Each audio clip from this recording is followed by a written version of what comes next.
افتاد درختی که به غم می بالید و از زخم تبر به خاک غم می نالید. گفتم چه کسی بر ریشه ات زد تبر؟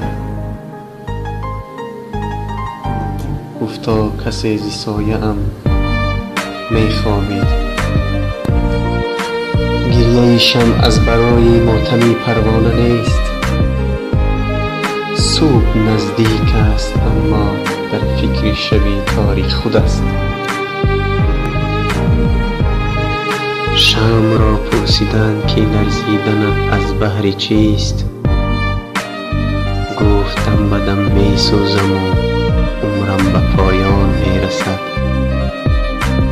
شمع کج آخر بسوزد پرده فانوس را،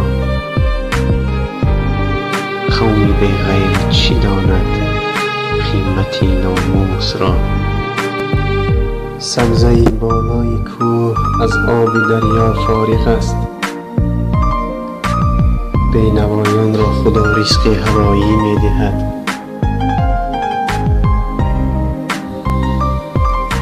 ما از آن سختگانیم و کس کینه نداریم،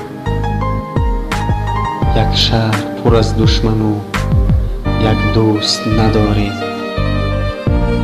شرابی تلخ نمی نوشیم ولی مستانه می گردیم، لباسی کهنه می پوشیم ولی مردانه می گردیم.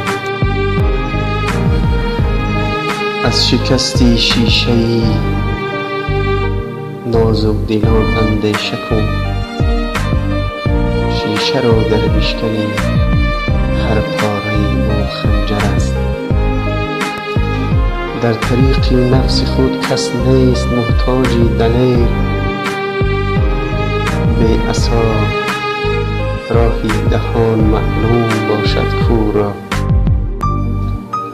رنگ و روی مرد و نامردان یکی است، سالها گر بگردی تا بدانی مرد کیست. ای که جویی ماشه از نام مرد،